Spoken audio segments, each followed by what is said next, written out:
Guys, हाल फिलहाल में आप लोगों ने एक न्यूज़ सुनी होगी कि यूनाइटेड नेशंस में एक रिजोल्यूशन लाया गया है इस बात के लिए कि पैलेस्टाइन को नया मेंबर बनाया जाए या नहीं बनाया जाए।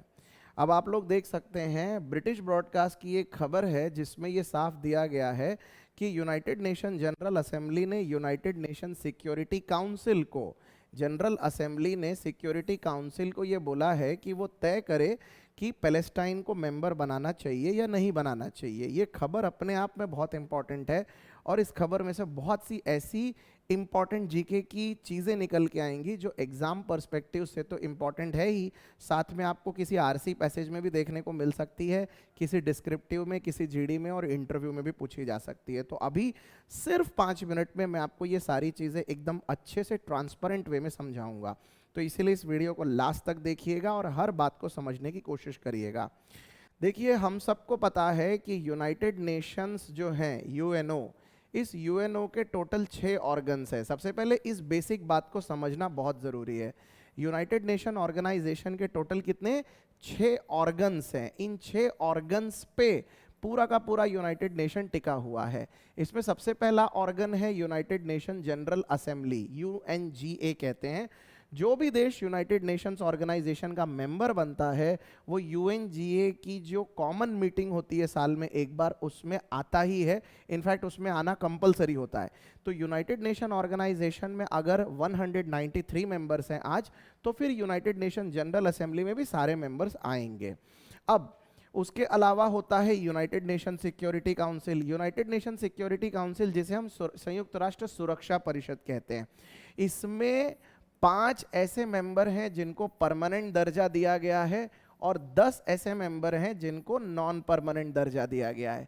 ये जो नॉन परमानेंट मेंबर होते हैं ये 2 साल के लिए होते हैं और 2 साल बाद ये चेंज होते रहते हैं। भारत नॉन परमानेंट मेंबर है और अभी तक 2 से 3 बार नॉन परमानेंट वाली सीट में भारत आ चुका है, जबकि 5 परमानेंट मेंबर में अमेरिका है, फ्रांस है, ब्रिटेन है, रशिया है और चाइना है। ये 5 ऐसे देश हैं जो कि यूनाइटेड नेशन सिक्योरिटी काउंसिल के परमानेंट मेंबर है। आप में से किसी को ये डाउट आ सकता है कि ये 5 किस बेसिस पे चुने गए हैं। ये 5 दरअसल सेकेंड वर्ल्ड वॉर जीते थे और इसीलिए इन 5 को यूनाइटेड नेशन सिक्योरिटी काउंसिल का परमानेंट मेंबर बनाया गया है। अब इन 5 के पास एक पावर भी होता है जिसको बोला जाता है वीटो पावर। आपने इसके पहले जरूर सुना होगा वीटो पावर। वीटो पावर एक ऐसी पावर है जिसको पावर टू रिजेक्ट बोला जाता है। इसका मतलब ये कि अगर किसी एक मेंबर ने भी किसी पास किए गए रिजोल्यूशन पे हामी नहीं भरी और उसने रिजेक्ट कर दिया, तो इसका मतलब वो रिजोल्यूशन पास नहीं होगा, फिर चाहे बाकी के सारे ही मेंबर मान जाएं, क्योंकि इन 5 के पास किसी भी चीज को वीटो करने का यानी रिजेक्ट करने का एक पावर दिया गया है, राइट। इसके अलावा यूनाइटेड नेशंस में और भी ऑर्गन्स हैं, जैसे एक है ट्रस्टीशिप काउंसिल, इसके अलावा इंटरनेशनल कोर्ट ऑफ जस्टिस, इसके अलावा इकोसॉक का फुल फॉर्म होता है इकोनॉमिक एंड सोशल काउंसिल, और उसके बाद एक है सेक्रेटेरिएट। और इस तरीके से 6 अलग अलग ऑर्गन्स पे पूरा का पूरा यूनाइटेड नेशंस बेस्ड है। अब देखिए, इस यूनाइटेड नेशन में आज अगर 193 मेंबर कंट्रीज हैं, यदि किसी नए देश को इसमें ऐड करना है तो वो देश यूनाइटेड नेशन जनरल असेंबली का मेंबर बन जाएगा। लेकिन वहां तक पहुंचने के लिए सबसे पहले यूनाइटेड नेशन सिक्योरिटी काउंसिल की परमिशन लगती है। इसीलिए किसी भी देश को अगर यूएनओ में ऐड होना है तो यूएनएससी की परमिशन के बिना वो नहीं हो सकता। इसीलिए सबसे पहले यूएनएससी की परमिशन लगती है। एक बार इन्होंने अलाउ कर दिया तो फिर यूनाइटेड नेशन जनरल असेंबली में एक वोटिंग रखी जाती है और उस वोटिंग में यदि मान लो 2/3 मेजॉरिटी आपको मिल गई तो आप यूनाइटेड नेशन के मेंबर बन जाते हैं। ये पूरा प्रोसीजर है, राइट। तो अब पैलेस्टाइन की जहां तक बात है, पैलेस्टाइन काफी दिन से ये ट्राई कर रहा है कि वो यूनाइटेड नेशंस में रिकॉग्नाइज किया जाए। अभी तक पैलेस्टाइन जो है वो सिर्फ एक ऑब्जर्वर के रूप से यूनाइटेड नेशन में एक रोल प्ले करता है, लेकिन उसे एक परमानेंट मेंबर बनना है तो उसके लिए उसे इस प्रक्रिया से गुजरना पड़ेगा। अब इस प्रक्रिया से गुजरने के लिए what is the procedure, as I already said, तो इस प्रोसीजर के लिए सबसे पहला काम क्या है? सबसे पहले आप देख सकते हैं यहाँ पर यूनाइटेड नेशंस के महामहिम यानी सेक्रेटरी जनरल एंटोनियो गुतेरेस, सबसे पहले एप्लीकेशन आपको एंटोनियो गुतेरेस यानी यूनाइटेड नेशन के सेक्रेटरी जनरल के पास आपको एप्लीकेशन देनी होती है, जो कि इस समय एंटोनियो साहब हैं। एक बार एप्लीकेशन इनके पास आ गई तो आप देख सकते हैं बहुत इजीली समझा जा सकता है। ये 3 प्रोसीजर्स होते हैं। पहली चीज, यूनाइटेड नेशन सिक्योरिटी काउंसिल में मैंने आपको बोला टोटल 15, 5 परमानेंट और 10 नॉन परमानेंट मेंबर है। उसमें से 9 लोगों को कम से कम ओके कहना होगा, 9 लोगों को कम से कम वोट देना होगा फेवर में, तब जाके ये हो सकता है। लेकिन इस 9 में भी शर्त ये है कि जो 5 परमानेंट मेंबर हैं उन 5 का हाँ बोलना जरूरी है। आप समझ रहे हैं? यानी टोटल अगर मान लो 15 मेंबर्स हैं जिसमें से 10 परमानेंट, 10 नॉन परमानेंट और 5 परमानेंट है, इन 5 लोगों का हाँ बोलना बहुत जरूरी है। और इधर 5 में से 4 लोगों ने भी अगर हाँ बोल दिया तो भी चल जाएगा। यानी आउट ऑफ 15 9 लोगों का हाँ बोलना जरूरी है यूनाइटेड नेशन सिक्योरिटी काउंसिल में किसी भी रिजोल्यूशन को पास करने के लिए। जब ऐसा हो जाएगा तो उसके बाद ये application United nation general assembly में आएगी और यूनाइटेड नेशन जनरल असेंबली में 2/3 मेजॉरिटी का वोट रिक्वायर्ड है किसी नए देश को शामिल करने के लिए। ये दोनों प्रक्रिया से जब गुजर चुका होगा वो एप्लीकेशन, तब जाके उसको मेंबरशिप दे दी जाती है और उसके बाद वो मेंबर बन सकता है और उसके बाद वो यूनाइटेड नेशन जनरल असेंबली के मीटिंग्स में आ सकता है। तो ये सारे प्रोसीजर से अभी पैलेस्टाइन को गुजरना होगा यदि उसको एक परमानेंट मेंबर बनना है तो। अभी फिलहाल वो ऑब्जर्वर है। तो क्या भारत ने अभी फिलहाल ये आउट ऑफ 15 में वोट दिया है क्योंकि भारत इस समय इसका मेंबर है? The answer is yes, Bharat ने इसमें फेवर में वोट दिया है। India voted in favour of the resolution, तो भारत ने इस रिजोल्यूशन के फेवर में वोट दिया है। अब हम जानते हैं कि भारत बेसिकली इस समय दोनों एडवर्स इंटरेस्ट वाले देशों के साथ रिश्ते बना रहा है। पैलेस्टाइन के सबसे बड़े झगड़े इस समय इजराइल के साथ है और इजराइल भारत का बहुत अच्छा दोस्त है। यानी भारत को एक तरफ इजराइल के साथ भी अपने रिलेशन संभालने और पैलेस्टाइन के साथ भी संभालने। इसीलिए ये न्यूज़ अपने आप में बहुत इंपॉर्टेंट है कि भारत इसको किस तरीके से हैंडल कर रहा है। अब नीचे आप नक्शे में देख सकते हैं, ये पूरा पोर्शन जो आपको येलो कलर में दिखाई दे रहा है ये कंप्लीटली इजराइल है। और 1967 में जो 6 डे वॉर हुआ था, 6 डे वॉर, इस 6 डे वॉर के बाद इजराइल ने ये वाला पोर्शन जो ग्रीन कलर में आपको पैलेस्टाइन दिख रहा है, ये पोर्शन और ये जो छोटा सा पोर्शन है, यहाँ पर मैं स्ट्रिप्स लगा देता हूँ, इसको गाजा पट्टी बोला जाता है। ये नाम आपने बार बार सुना होगा, गाजा पट्टी, गाजा स्ट्रिप। ये पोर्शन इजराइल ने 1967 के 6 डे वॉर के बाद जीत लिया था। लेकिन अभी इस पोर्शन के ऊपर एक तरीके से दोनों देश आपस में क्लेम करते हैं। यहाँ के कई सारे इलाके ऐसे हैं जहाँ पर पैलेस्टीनियन लोग रहते हैं और पैलेस्टीनियंस का कहना है कि गाजा का जो पोर्शन है वो उनका है, लेकिन इसी गाजा पोर्शन पे इजराइल अपना पूरा हक जताता है और इजराइल का मानना है कि ये पोर्शन उनका है। तो आए दिन दोनों देशों में इसी चीज को लेकर काफी घमासान होता रहता है।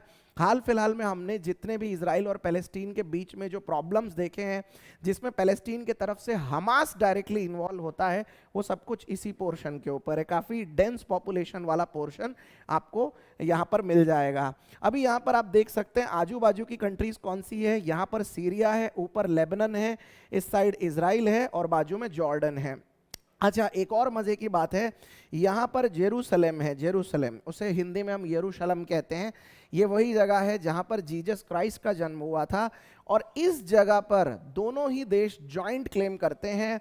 पैलेस्टीनियंस मानते हैं कि वो उनकी कैपिटल है, जबकि इजराइलीज कहते हैं कि वो उनकी कैपिटल है।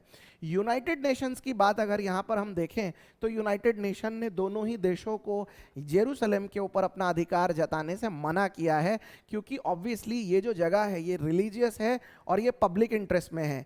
इसीलिए जितने भी कमर्शियल काम होते हैं आज इजराइल में, वो जेरूसलम की जगह तेल अवीव नाम की एक सिटी है वहाँ से होते हैं। तो अगर हम ये कहें कि इजराइल की कमर्शियल कैपिटल क्या है, it is not Jerusalem, it is तेल अवीव, राइट।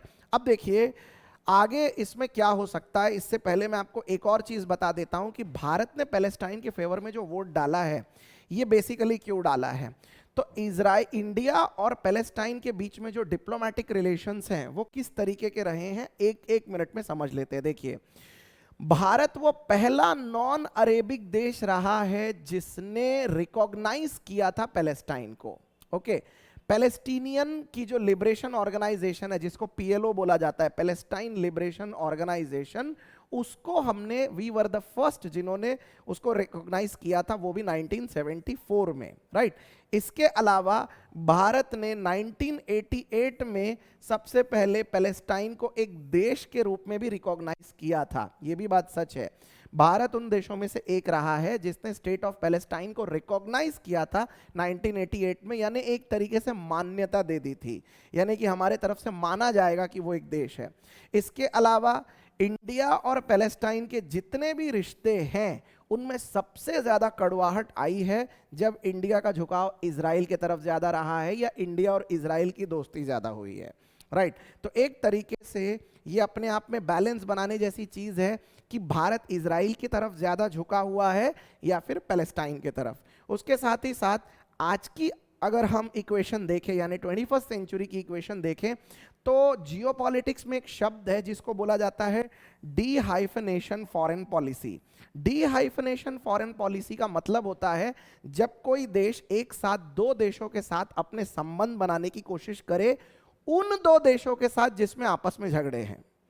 ऐसे तो दुनिया में बहुत सारे देश एक दूसरे के साथ संबंध रखते ही हैं, मल्टीपल कंट्रीज के साथ अपने रिलेशंस बनाते हैं, लेकिन अगर आप डी हाइफनेशन पॉलिसी अपनाते हो, इसका मतलब ये कि आप ऐसे दो देशों के साथ अपने रिलेशन इस्टेब्लिश करने की कोशिश कर रहे हो जिन दो देशों में आपस में झगड़े हैं। यहां पर एग्जैक्टली वैसा ही हो रहा है। अब डी हाइफनेशन को अगर हम सिंपली तरीके से समझें तो यहां पर देखिए adversarial relation between them in an independent manner, okay. और ये भारत किस लिए कर रहा है, ताकि एक तरीके से डिफेंस, एनर्जी, सिक्योरिटी और ट्रेड में कहीं ना कहीं एक एडेड एडवांटेज इंडिया को मिल सके, राइट। तो आगे आने वाले दिन में ये देखना बड़ा दिलचस्प होगा कि ये किस तरीके से हो पाएगा। क्या पैलेस्टाइन वाकई में यूनाइटेड नेशन का एक मेंबर बन पाएगा, क्या सारे ही देश उसके समर्थन में रहेंगे, और आगे आने वाले दिन में भारत और इजराइल के रिश्तों में कहीं पैलेस्टाइन के वजह से कोई डिफरेंसेस तो नहीं आएंगे, कोई क्लैशेस तो नहीं आएंगे। जाते जाते आप सबको एक और बहुत इंपॉर्टेंट चीज मैं बता देता हूं, अगर आप बैंकिंग की तैयारी कर रहे हैं तो ये वो क्वेश्चंस हैं जो आपको इस न्यूज से रिलेटेड बिल्कुल फिंगर टिप्स पे याद रखने चाहिए। तो लेट्स हैव अ लुक। देखिए पैलेस्टाइन के प्रेसिडेंट का नाम है इस समय मोहम्मद अब्बास, ये याद रखिएगा। तस्वीर में जो आपने देखा जहां पर वो नरेंद्र मोदी को ऑनर कर रहे हैं, ये मोहम्मद अब्बास है, राइट। इसके अलावा पीएम, पैलेस्टाइन के पीएम है मोहम्मद मुस्तफ़ा। इसके अलावा पैलेस्टाइन की करेंसी, ये बड़ा इंटरेस्टिंग है। देखिए पैलेस्टाइन की इस समय आप 3 अलग अलग करेंसीज देख सकते हैं, क्योंकि उनका खुद का जो एक ज्योग्राफिकल एरिया है वहां पर जॉइंट क्लेम्स हैं। अगर आप पैलेस्टाइन का एरिया देखेंगे, अगर नक्शे में देखेंगे, तो कई सारे छोटे छोटे टुकड़े हैं जहां पर पैलेस्टीनियंस रहते हैं। तो जाहिर सी बात है कि ये इस एरिया में भी अलग अलग एरियाज हैं, छोटे छोटे पैचेस हैं जहां पर वो रहते हैं, और इस एरिया में भी वो अपना जॉइंट क्लेम मानते हैं। इसी वजह से हुआ ये है कि अलग अलग करेंसीज उनको फॉलो करनी पड़ती है अलग अलग ज्योग्राफिकल एरियाज में। तो इजिप्शियन पाउंड्स भी चलते हैं वहां पर, क्योंकि इजिप्ट जो है वो नीचे वाली साइड में बॉर्डर शेयर करता है। जॉर्डेनियन दिनार, जॉर्डन बिल्कुल बाजू में ही है, और इजराइल का एरिया तो है ही, इसलिए इजराइल की करेंसी न्यू शेकेल वो भी एक्सेप्ट की जाती है। वहीं दूसरी तरफ पैलेस्टाइन अपनी कैपिटल जेरूसलेम को मानता है, जहां जीसस क्राइस्ट का जन्म हुआ था। उसी तरफ प्रेसिडेंट इजराइल के हैं आइजैक हर्जोग, और prime minister once again the same prime minister जो कई सालों से इजराइल में बने हुए हैं, और इनका भारत में भी दौरा लग चुका है। भारत के काफ़ी प्रो रहे हैं ये, बेन्यामिन नेतान्याहू। इसके अलावा इजराइल की करेंसी है न्यू शेकेल, और इजराइल भी अपनी कैपिटल जेरूशलेम को ही मानता है। तो यहाँ पर बड़ा दिलचस्प है ये देखना कि दोनों अपनी अपनी कैपिटल सेम कंट्री, सेम जगह को मानते हैं। जहां तक यूएनओ की बात है, यूएनओ ने इस चीज को रिकॉग्नाइज नहीं किया है। यूएनओ कहता है कि एक डिस्प्यूटेड बात है, इसीलिए फिलहाल इसके ऊपर कोई निर्णय नहीं लिया जा सकता और कमर्शियल कैपिटल्स के थ्रू ही काम चलाया जा सकता है। तो ये कुछ बहुत इंपॉर्टेंट इंफॉर्मेशन है जो कि आने वाले दिन में अलग अलग एग्जाम्स के पर्सपेक्टिव से आपको पता होना चाहिए। इसी तरह के इंफॉर्मेशन वीडियोस के लिए प्लीज़ फॉलो करते रहिए मुझे। आने वाले दिन में और भी ऐसे बहुत सारे वीडियोस आपके लिए मैं लाता रहूँगा। बैंकिंग अवेयरनेस के साथ साथ जनरल अवेयरनेस और पॉलिटिकल अवेयरनेस के वीडियोस आपको लगातार मिलते रहेंगे। Thank you so much for being at this video till the end. Thank you so much. Take care.